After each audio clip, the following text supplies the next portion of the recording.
Astaghfirullahalazim, astaghfirullahalazim, astaghfirullahalazim, alladzi la ilaha illa huwal hayyul qayyum wa atubu ilaih. Ila hadratin Nabi Mustafa Rasulullah sallallahu alaihi wasallam, ila ashabihi wa azwajihi wa dhurriyyatihi wa li jami'il muslimin wal muslimat wal mu'minina wal mu'minat bil qurbati min kulli sul.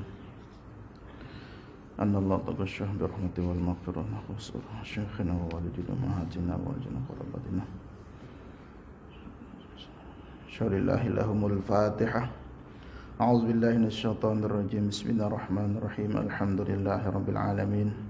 Ar-Rahmanir Rahim. Maliki yaumiddin. Iyyaka na'budu wa iyyaka nasta'in. Ihdinas siratal mustaqim. Siratal ladzina an'amta 'alaihim ghairil maghdubi 'alaihim waladdallin. Amin. Bismillahirrahmanirrahim. Assalamualaikum warahmatullahi taala wabarakatuh. Alhamdulillahi rabbil alamin. Nahmaduhu wa nasta'inuhu wa nastaghfiruhu wa nastarshiduh. Na'udzu billahi min syururi anfusina wa min sayyiati a'malina. May yahdihillahu fala mudilla lahu wa may yudlil fala hadiyalah. Asyhadu an la ilaha illallah wahdahu la syarika lahu wa asyhadu anna sayyidana wa nabiyyana Muhammadan abduhu wa rasuluh. Allahumma shalli wa sallim wa barik ala sayyidina Muhammad wa ala ali sayyidina Muhammad. Rabbi shrah li sadri wa yassir li amri wahlul 'uqdatam min lisani yafqahu qawli. Allahumma yassir wa la tu'assir, Rabbi yassir wa la tu'assir, Rabbi tamim bil khair wa ba'du.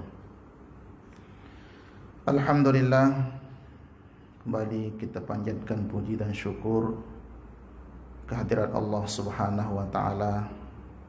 Allah pilih kita di antara hamba-hambanya untuk ringan, untuk membuka mata kita untuk dapat bangun melaksanakan sholat subuh berjamaah.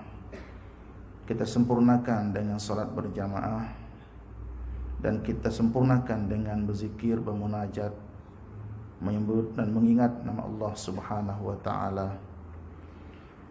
Salawat dan salam mudah-mudahan Allah Subhanahu wa taala permudah untuk kita bersalawat kepada Rasulullah sallallahu alaihi wasallam, dan mudah-mudahan Allah Subhanahu wa taala memberikan kesempatan kepada kita untuk menjadi umat yang dibanggakan oleh Rasulullah sallallahu alaihi wasallam, dan mudah-mudahan di antara umat Nabi Muhammad sallallahu alaihi wasallam kita ada di antara umat yang beroleh syafaat kelak daripada Rasulullah SAW pada hari kiamat. Amin Allahumma amin.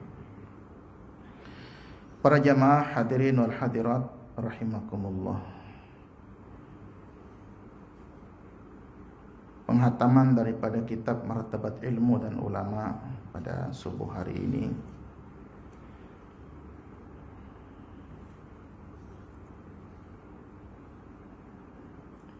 salah satu di antara akhlak atau tabiat para penuntut ilmu, baik penuntut ilmu itu yang berada di madrasah, di ma'had ataupun di surau, di masjid. Para ulama-ulama kita dahulu, mereka menjadi ulama bukan ataupun dengan bahasa itu tidak semestinya mengaji di ma'had, tidak semestinya mengaji di sebuah madrasah. Ramai di antara para ulama al-imam, seumpama Imam Al-Buwaiti, Imam Al-Muzani, murid daripada Imam Asy-Syafi'i, mereka tidak mengaji di semua madrasah, akan tetapi mengaji dengan Imam Asy-Syafi'i.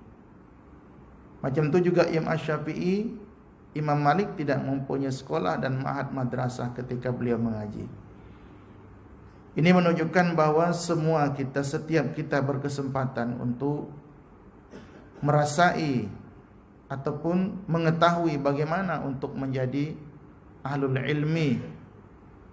Tidak mutlak bahawa seorang penuntut ilmu itu akan jadi alim, jadi hebat kalau duduk mengaji di ma'had. Maka itu tuan-tuan yang dirahmati Allah Subhanahu wa taala, kalau kita menjadi penuntut ilmu perkara-perkara yang telah kita bincangkan daripada awal sampailah ke hari ini, kalau kita menjaga insya-Allah, kalau tidak juga kita menjadi orang alim, kita berharap anak kita, kalau tidak anak kita, cucu kita, kalau tidak cucu kita, cicit kita, dan seterusnya. Paling tidak semangat itu kita sampaikan kepada keturunan-keturunan kita, kepada dzurriyyat kita, bagaimana akhlak para ulama. Dan demikianlah di antara apa yang dilakukan oleh para ulama. Wa idza marra bi dzikri sahabi la siyamal akabiru minhum kataba radhiyallahu ta'ala anhu wa la yaktubu salatu wassalam li ahadin ghairil anbiya wal malaika illa tab'an. Demikianlah juga apabila berjumpa dengan nama para sahabat, lebih-lebih Rasulullah, sahabat Rasulullah SAW dari sahabat yang besar, ketika menulis ataupun membaca buku, membaca kitab, mereka akan menyebut atau menulis radhiyallahu ta'ala anhu, dan tidak ditulis kalimat salawat dan salam selain kepada para nabi dan para malaikat. Ini di antara adab kita. Kita sering sebut nama Imam Asy-Syafi'i radhiyallahu ta'ala anhu. Kita sering sebut nama Abu Bakar As-Siddiq radhiyallahu ta'ala anhu. Kita bertaradi, memintakan keridhaan kepada Allah Subhanahu wa taala atas Abu Bakar As-Siddiq, Imam Asy-Syafi'i. Ini adalah di antara tabiat para ulama. Sebab di antara mereka, apabila mereka menemukan atau mendengar satu daripada sifat ataupun seorang ulama, ketika mereka duduk rileks, maka ketika mendengar nama ulama disebut, maka mereka akan duduk dengan beradab. Di antaranya adalah riwayat daripada Abu Zur'ah Ar-Razi. Kata beliau, Sami'tu Ahmad bin Hanbalin radhiyallahu ta'ala anhu dzukira indahu Ibrahim bin Tuhman wa kana Ahmadu muttaqian min illatin pastawa jalisan wa qala la yanbaghi ayadhkura as-salihuna panattaqi'u. Riwayat daripada Abu Zur'ah, saya mendengar Ahmad ibn Hanbal, kata Abu Zur'ah. Berarti Abu Zur'ah Razi ini adalah salah seorang daripada murid atau orang yang mengaji kepada Imam Ahmad bin Hanbal. Kata Imam Ahmad bin Hanbal, disebut di sisi Imam Ibrahim bin Tuhman, disebut nama Imam Ibrahim bin Tuhman di saat ataupun di hadapan Imam Ahmad bin Hanbal. Dan adalah Imam Ahmad bin Hanbal saat itu tengah duduk rileks, menyendar dengan rileks dan santai. Pastawa jalisan, maka beliau pun duduk dengan tegak, dengan fokus memperhatikan ataupun mendengar. Ketika disebut salah satu daripada seorang alim, maka beliau Imam Ahmad mengatakan, la yanbaghi ayyadhkuras salihun panattaqi'u. Maka kata beliau, tidak layak dan tidak patut ketika disebut nama seorang soleh seperti Imam Ibrahim bin Tuhman sedang saya tengah duduk rileks. Tuan-tuan yang dirahmati Allah Subhanahu wa taala, ini di antara muwasafat, sifat-sifat para ulama. Kalau seorang alim disebut kita tidak layak untuk duduk santai, macam mana kalau disebut itu adalah para sahabat Nabi, bahkan Nabi sendiri disebut? Maka terpatut ketika kita sebut nama Nabi Muhammad, kita bersalawat sallallahu alaihi wasallam. Karena kita tidak mau di dalam hadis Nabi yang disebutkan bahwa Seorang yang paling kedekut adalah apabila disebut nama Nabi Muhammad sallallahu alaihi wasallam tidak berselawat kepada baginda. Tuan-tuan yang dirahmati Allah Subhanahu wa taala. Di antara sifat para ulama ketika disebut nama orang soleh, mereka takzim walaupun orang soleh itu entah berada di mana. Bahkan mungkin orang soleh itu telah pun wafat. Sebab itulah tuan-tuan yang dirahmati Allah Subhanahu wa taala, sampailah saat ini kenapa di mana-mana ada umat Islam maka disebutlah nama Imam Al-Bukhari, disebutlah nama Imam Asy-Syafi'i, disebutlah nama para imam-imam, sebab mereka telah berkhidmat ataupun telah menunjukkan satu sifat mengagungkan kepada syiar Allah. Di antaranya adalah ulama, para ulama, para sahabat radhiyallahu taala anhum. Maka tuan-tuan, sifat kita, sikap kita kalau kita mendengar atau melihat atau membaca nama-nama mereka, kita menyebut atau dengan taradi radhiyallahu taala anhu. Di dalam kitab I'anatul Talibin ada disebutkan bahawa apabila seseorang mendengar nama seorang sahabat, ini sering kita sebutkan nama Sayyidina Imran bin Husain. Sayyidina Imran bin Husain ini adalah seorang sahabat Nabi yang mana beliau setiap hari dari sudut rumah beliau suara salam para malaikat.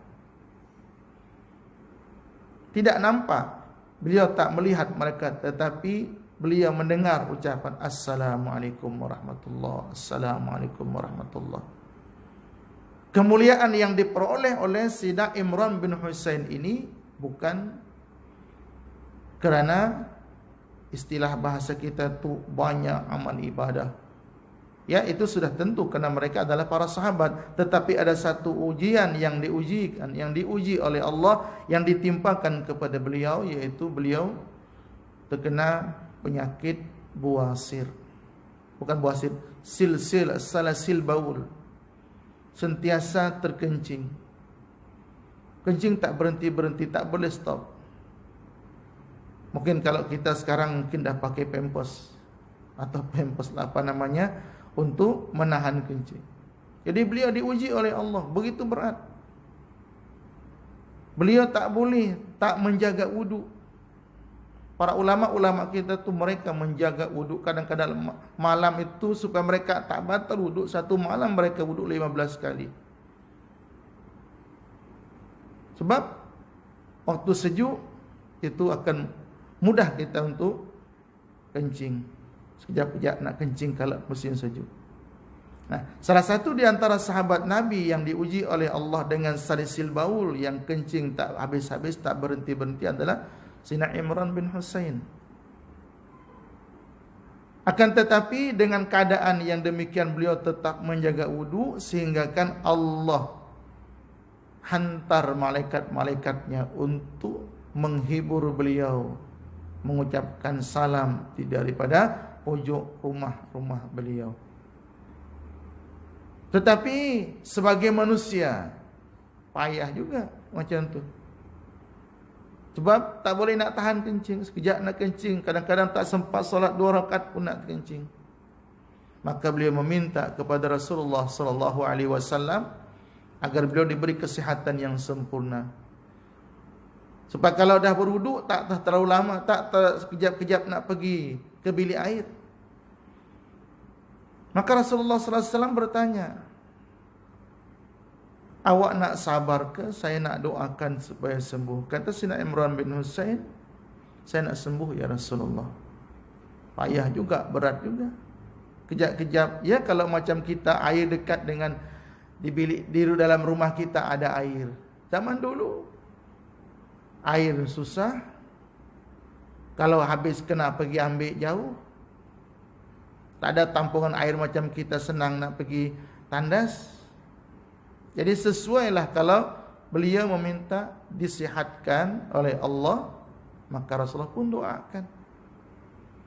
Setelah didoakan oleh Rasulullah sallallahu alaihi wasallam serta merta Sayyidina Imran bin Husain sembuh daripada penyakit salisil baul tadi.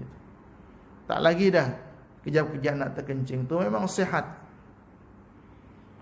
Manakala beliau telah sehat daripada penyakit tersebut, beliau merasa sunyi. Tak ada lagi salam para malaikat, tak ada lagi rasa terhibur, sunyi kosong. Rindu juga dengar salam para malaikat. Dia terfikir apa penyebab, apa salahnya ni. Ibadah tak kurang, makrifah tentu mereka beliau, tetapi kenapa malaikat tak datang lagi?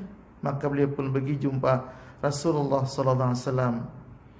Dia bertanya kepada Rasul, "Ya Rasulullah, selama ini saya diteman, dihibur oleh para malaikat yang mengucapkan salam.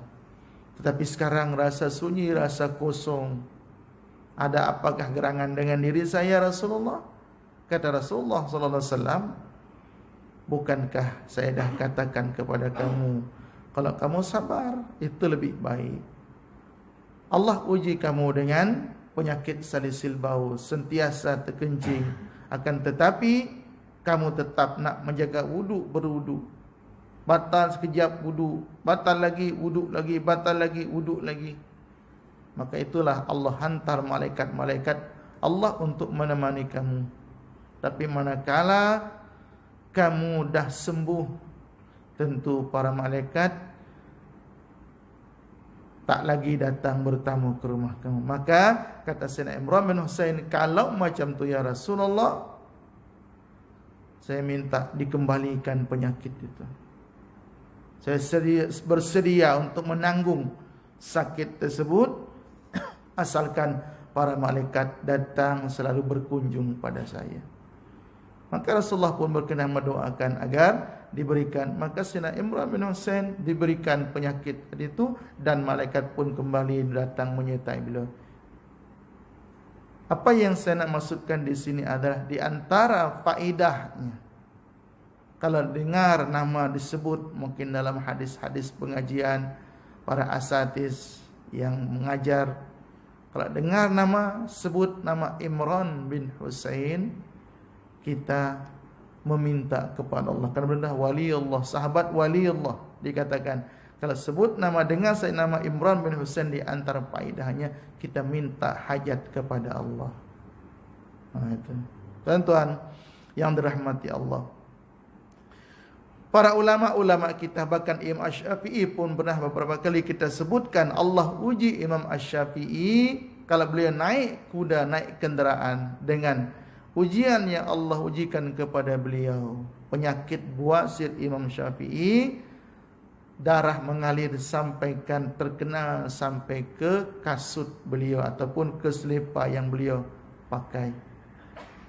Kita alhamdulillah sehat. Alhamdulillah, bukan setakat sehat, tidak diuji oleh Allah dengan penyakit-penyakit yang menyebabkan kita berfikir untuk pergi ke surau. Maka itu tuan-tuan, kita syukur atas nikmat Allah ini. Dan ketika kita boleh datang ke surau, kita ingat ini adalah nikmat Allah Subhanahu wa taala yang dianugerahkan kepada kita. Agar bertambah syukur kita kepada Allah Subhanahu wa taala, supaya kalau seandainya, ke dalam hadis Nabi sallallahu alaihi wasallam sebutkan, al-mar'u ma'aman ahab.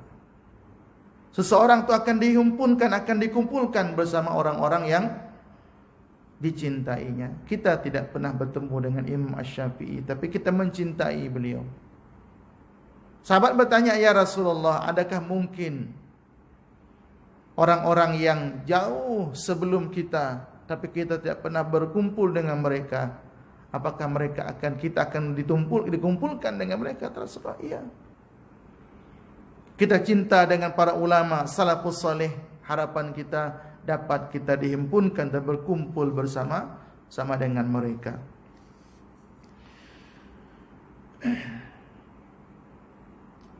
Wa dzakara Abul Wafa ibnu Aqil fil pununi annahu kana mustanidan fa azala zahrahu wa qala yambagi ayjariya dzikrus salihin wa nahnu mustanidun. Sama seperti cerita di atas. Imam Abul Wafa bin Uqail dalam sebuah kumpulan daripada kitab-kitab beliau disebutkan, tiba-tiba beliau fa'azala zahrahu, maka beliau tegak berdiri dan beliau berkata, la yambagi ayajriya dzikrus salihin wa nahnu mustaniduna. Tidak sepatutnya apabila disebut nama seorang soleh sedangkan kita dalam keadaan duduk rileks dan santai. Ya, mungkin kalau dengan bahasa kita biasa dengar nama Imam Abu Hanifah, dengar para sahabat, itu kita selama ini ya kita biasa. Maka itu salah satu di antara sifat orang Turki yang saya tengok dan kita lihat juga orang Yaman. Itu kalau disebut nama orang soleh, apalagi nama Rasulullah, mereka akan letak tangan tidak seperti salam kita sekarang itu. Sebut nama Nabi Muhammad sallallahu, bukan hanya salawat tapi sallallahu alaihi wasallam, mereka akan tunduk. Itu sifat mereka. Orang Mesir juga macam tu. Mereka mudah. Mereka ada di antara mereka tu, mohon maaf dengan bahasa tu, orang Arab tu kalau kasar. Tapi kasar mereka tu kalau dengar salawat, takbir ataupun nama Allah, mereka akan terus macam tersedar. Kita kalau marah, orang dengar astagfirullah pun kita tambah marah. Apa istighfar? Kalau orang marah, Allahumma shalli ala sayyidina Muhammad, yang tadi tengah nak bertumbuk marah itu, bersalamat langsung redah mereka langsung. Apalagi disebut nama Rasulullah, disebut nama Allah.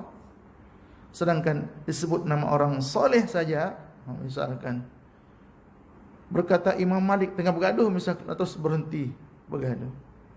Maka itu tuan-tuan rahimakumullah, kalau kita tak boleh seperti mereka, sekurang-kurangnya ketika disebut nama orang-orang soleh, terdetiklah dalam hati kita, kita doakan mereka radhiyallahu taala anhu. Sebab mereka walau macam manapun adalah pewaris para nabi. Sampailah hari ini masih lagi ada waris para nabi. Orang-orang soleh, ada asatiz, ada ustaz-ustaz di komplek di qaryah kita. Kalau boleh, ya kalau tak juga sampai kita nak berkhidmat sepenuh masa, paling tidak memang kita hargai, sebab keberadaan mereka itu salah satu daripada Allah sayang kepada umat. Sebab nanti tanda hari kiamat itu tidak ada lagi seseorang yang dapat untuk menyeru kepada kebaikan. Itu tanda paling jelas dan nyata hari kiamat akan segera tiba. Itu adalah tidak ada penyeru kebaikan. Jangan kata yang namanya yang ustaz, di kampung tidak ada lagi terdengar orang sebut nama Allah Subhanahu wa taala. Maka tu bumi atau dunia tidak akan kiamat selagi masih ada orang sebut Allah. Apakah saat itu tidak ada orang Islam? Tentu ada. Tapi kenapa? Itulah tuan-tuan yang rahmati Allah Subhanahu wa taala. Orang tak indahkan lagi, orang tak nak lagi, orang tak terfikir lagi untuk, jangan kata nak pergi masjid. Quran ada, tapi Quran hanya tulisan, hanya mushafnya, tak dibaca. Quran ada, tapi tak diamalkan. Na'udzubillah, thumma na'udzubillah. Maka saat itulah hukum-hukum Allah Subhanahu wa taala tidak ada lagi yang melaksanakannya. Dan saat itu dunia tentu tidak ada gunanya. Allah kekalkan. Itu tanda-tanda hampir, sangat hampir kiamat, dengan huru haranya sebelum kiamat turunnya Dajjal dan semua tanda-tanda kiamat lain. Tapi saat itu masih pintu taubat masih terbuka. Masih terbuka pintu taubat. Cuma dalam gambaran hadis itu, maksiat itu memang merajalela. Tak ada lagi yang namanya orang melakukan maksiat itu sembunyi-sembunyi. Di bus stop, di stesen bus, subhanallah. Jangan hadis wala hajar, kita tak nak tengok keadaan macam tu. Cuma yang paling baik manusia saat itu, paling baik dikatakan, itu hanya mereka yang mengatakan, kalau nak buat maksiat, tepilah sikit dengan tepi jalan, dengan tengah-tengah jalan. Itu yang paling baik. Jangan kata nak mengajar, ada orang pergi surau, ada orang pergi masjid. Memang subhanallah saat itu kalau kita melihat gambaran tanda-tanda kiamat itu, sekarang ni alhamdulillah masih jauh lagi, masih ada harapan kita untuk bertaubat kepada Allah. Sebagaimana hadis Nabi SAW, Allah buka pintu taubat di malam hari bagi mereka-mereka yang melakukan dosa di siang hari. Allah buka pintu taubat di siang hari bagi mereka-mereka yang melakukan maksiat di malam hari. Ini dalam kitab hadis sahih Al-Bukhari. Maka itu tuan-tuan yang dirahmati Allah Subhanahu wa taala, di antara perkara yang mendatangkan penyelamat ataupun pemeliharaan daripada Allah adalah bertaubat. Ini satu-satunya di antara, sebagaimana Allah sebutkan dalam Al-Quran, mereka tidak akan diazab oleh Allah ketika kamu, wahai Muhammad, masih bersama mereka. Sekarang Nabi Muhammad SAW telah berpindah ke alam barzah. Dengan bahasa mudah, ya, telah meninggal, telah wafat. Tetapi Allah masih menyisakan satu harapan dalam ayat itu juga. Allah tidak akan mengazab mereka wahum yastaghfirun, selama mereka masih bertaubat kepada Allah Subhanahu wa taala. Jadi kita banyak-banyakkan bertaubat kepada Allah agar Allah jaga, agar Allah pelihara kita. Saya sedih mendengar sebuah tempat masjid lah. Jadi masjid itu saya mengajar dulu lama, bertahun-tahun lah. Sebab sebuah PKP yang begitu panjang belum dibuka, dan alasan yang hal-hal yang tidak dapat disebutkan. Paling yang pasti adalah yang pertama, imarah masjid itu besar. Jadi saya pernah jumpa dengan IJK, dia kata macam mana. Saya pun dimaklumkan IJK dah bertukar. Saya tanya majlis macam mana. Dalam hati saya tak ada nak lanjutkan mengajar tu, jadi ada hidup majlis. Dia kata, Ustaz, kami pun kadang-kadang dah kata haji tu, ramai yang jamaah yang lari pergi cari surau, pergi cari masjid yang jauh untuk nak dengar pengajian. Dihadkan, ya subhanallah, jamaah tu yang dengar tu rasa nak menitis air mata. Kita alhamdulillah binikmati tatimmus salihah. PKP pun kita masih ada kelas online lagi, Ustaz. Kita ingat, syukur pada Allah. Siapa yang gerakkan? Maka dikatakan, saya kata, macam mana sampai macam tu sekali IJK-nya? Tak tahulah, Ustaz. Itulah susahnya kalau orang tak kaki masjid yang jadi pengerusi, yang jadi IJK, kata. Tuan Haji, ya Allah, mudah-mudahan kita doa ke depan. Dah lama dah, orang dah buka dah setahun, dia tak buka-buka lagi. Tak buka lagi pengajian kuliah pun. Kadang jemput ustaz biasa 10 minit saja, itu pun kecoh gaduh. Siapa suruh-suruh? Ya Allah, saya teringat surah di antara surah yang, kalau nak saya katakan satu-satunya lah yang masih PKP, masih walaupun tak boleh live, tak boleh face to face macam ni, online, surah An-Nur. Mudah-mudahan kita yang sentiasa hadir di An-Nur, kita diberi nur cahaya oleh Allah Subhanahu wa taala supaya sesuai dengan namanya surah An-Nur. Mudah-mudahan, sebab itu di antara kalimat yang perlu kita optimis. Kita jangan tasaum. Kita jangan putus asa. Nama seorang sahabat, Nabi kata, siapa nama kamu? Disebut nama dia. Allahumma salli, siapa nama sahabat berkenaan? Yang nama sahabat tadi itu, yang artinya adalah api yang menyala. Kata Nabi, ganti nama kamu. Maka ganti nama. Ada seorang sahabat lagi bernama yang maknanya adalah celaka. Kata Nabi, kau balik sekarang. Rumah kamu tengah terbakar dan seumpamanya.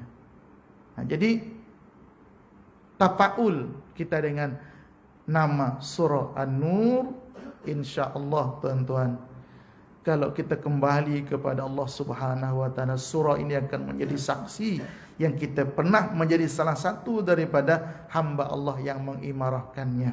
Dan mudah-mudahan nur daripada nama surah kita ini juga akan menyelamatkan kita. Karena bukan hanya nama tentunya. Tafaul kita dengan nama. Maka tu kalau kita suka datang ke An-Nur, insya-Allah. Ada hadis Nabi sebutkan, Allah akan terangi dengan cahaya kepada mereka-mereka yang di kegelapan malam datang untuk melaksanakan solat berjamaah. Tak disebutkan naik kereta, jalan kaki, tak disebutkan. Tapi yang pasti yang datang di kegelapan malam untuk melaksanakan solat berjamaah. Kalau seandainya jalan menuju surga itu gelap jalannya, badan orang tersebut atau cahaya yang akan memandu sampai kepada surga, tidak akan tersesat jalan. Maka itu harapan kita tuan-tuan yang dirahmati Allah Subhanahu wa taala, tidak ada kepentingan kita terhadap kehadiran kita di surah An-Nur. Yang satu yang kita minta keridhaan Allah sahaja. Ridha Allah, ikhlas hati kita, ini yang akan menjadi pemberat amal ibadah kita nanti. Kita tak mampu solat sepanjang malam. Kita tak mampu jaga wudu sepanjang hari. Kita tak mampu. Tak mampu baca Quran, baca tasbih, zikir dan seumpamanya. Kita hanya mampu di antara satu minggu ada 1-2 hari yang kita duduk menghidupkan, mengimarahkan masjid rumah Allah agar Allah memilih kita. Sahabat bertanya, ya Rasulullah, apa amalan yang paling afdal? Nabi sallallahu alaihi wasallam bersabda, ayyul a'mali afdal? Amal apa yang paling afdal? Kata Nabi sallallahu alaihi wasallam bersabda, Abdul a'mali al-iman. Sahih Bukhari. Amal yang paling afdal itu adalah beriman kepada Allah. Dan orang yang mengimarahkan masjid disaksikan oleh Rasulullah menjadi jaminan orang tersebut ada orang beriman. Maka tidak rugi kita. Kita datang ke masjid, malas, malah kita paksa juga macam mana supaya boleh datang ke surau atau ke masjid untuk kita mengabdikan diri kepada Allah. Boleh kita kat rumah, boleh. Tapi kalau macam tu, kenapa Rasulullah sallallahu alaihi wasallam, sahabat yang buta, Sayyidina Abdullah bin Umi Maktum, tidak dibenarkan saja untuk solat di rumah? Tapi manakala Nabi sallallahu alaihi wasallam tanya, kamu dengar azan tak? Dengar ya Rasulullah. Kalau kamu dengar, perkenankan. Orang buta, beliau mengatakan, ya saya tak berani pergi ke masjid, ke Masjid Nabawi. Satu, di Madinah dah ramai orang buat kebun, buat lubang untuk tanam kurma. Banyak binatang-binatang melata. Kan biasanya manakala hutan dibabat nak tanam tu, kan jadi rosak, jadi ular apa segala macam, dia keluar. Dulu ada hutan tempat dia berumah, sekarang dah bersih, keluar ke kampung. Kemudian selain itu tak ada yang tolong, tak ada yang bawa. Kalau zaman sekarang mungkin kita boleh jam. Ada anak ada istri Abdullah bin Umi Maktum ini, tak ada yang memandu untuk pergi ke surau, ke Masjid Nabawi. Maka tu beliau mengatakan, ya Rasulullah, boleh tak saya ni keadaan macam ni? Ya sekali-kali saya boleh. Cuma kalau tiap hari malam subuh misalkan, banyak lubang, saya buta, Banyak binatang melata, binatang buas juga jauh dan tak ada yang tolong. Bolehkah saya solat dekat rumah? Kata Rasulullah, boleh. Balik melangkah. Tak beberapa langkah Rasulullah panggil balik. Ta'al ya Abdullah. Ya Rasulullah. Tapi awak dengar azan tak berkumandang? Dengar ya Rasulullah. Kalau dengar azan, ajib. Kalau dengar azan, perkenankan. Maka alhamdulillah tuan-tuan rahimakumullah, kita tidak seperti Sina Abdullah bin Umi Maktum. Kita hidup di zaman yang serba mudah. Alhamdulillah. Nikmat Allah begitu luas.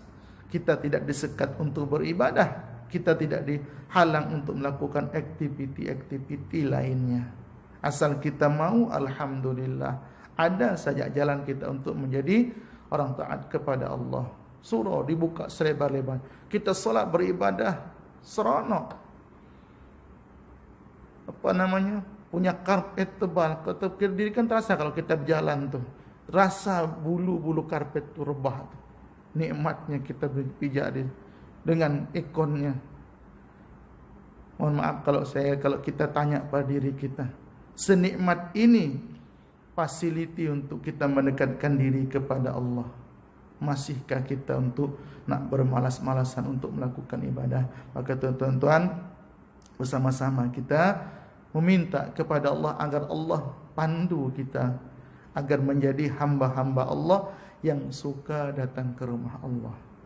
Karena ini adalah pilihan Allah. Orang yang suka datang ke rumah Allah, itu tanda Allah suka, cinta kepada hamba tersebut. Berarti rahmat Allah lebih dekat kepada hamba tersebut. Maka tuan-tuan rahmat Allah Subhanahu wa taala, dikira kitab Martabat Ilmu dan Ulama hari ini dah khatam sedikit daripada perkataan Imam Abu Hanifah. Beliau mengatakan apa sebagai penutup? Wa tashabbahu illam takunu mithlahum fa inna tashabbuha bil kirami falah. Maka hendaklah kamu menyerupai dengan mereka para ulama. Bagaimana para ulama? Pakaian kita alhamdulillah, jangan memakai pakaian-pakaian yang seumpama dipakai oleh orang-orang fasik, musuh-musuh Allah. Jangan. Pakailah pakaian yang itu yang dipakai oleh para ulama. Kalau tak dipakai oleh para ulama, ya pakaian soleh lah. Bukan kita pakai pakaian yang tidak, wal yazubillah, apa bahasanya mungkin maaf tidak senonoh apa. Sebab dikatakan fa inna tashabbuha bil kirami falah. Sebab memakai pakaian seperti orang-orang mulia itu adalah satu kemuliaan, satu kejayaan. Jadi hadam dengan kitab kita. Wassallallahu wasallam ala sayyidina Muhammadin nabiyil akram wa ala alihi wasallam. Alhamdulillahirabbil alamin.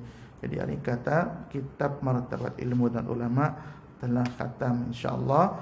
Jadi kalau tiap hari Sabtu ataupun Ahad itu kita dengan kitab Tarikhul Khulafa. Hadirin hadirat rahimakumullah, kita berdoa kepada Allah Subhanahu wa taala agar umur kita lebih berkah, diberi keberkahan oleh Allah, dapat mengamalkan segala adab-adab yang telah kita kongsikan daripada awal pengajian 2-3 tahun lepas. Dan mudah-mudahan adab-adab para ulama dan adab-adab kita menghormati ilmu sebagai satu keberkahan daripada Allah Subhanahu wa taala, agar ilmu tidak murka kepada kita. Apa yang kita sempat rekam, kita dengar, kita amalkan semampu yang kita boleh, dan mudah-mudahan itu sebagai penyelamat kita ketika berjumpa dengan Allah Subhanahu wa taala. Ala hadhihi niyyah wa likulli niyatin salihah wa ila hadratin nabi wa nabi al-fatihah. A'udzubillahi minasyaitonir rajim. Bismillahirrahmanirrahim.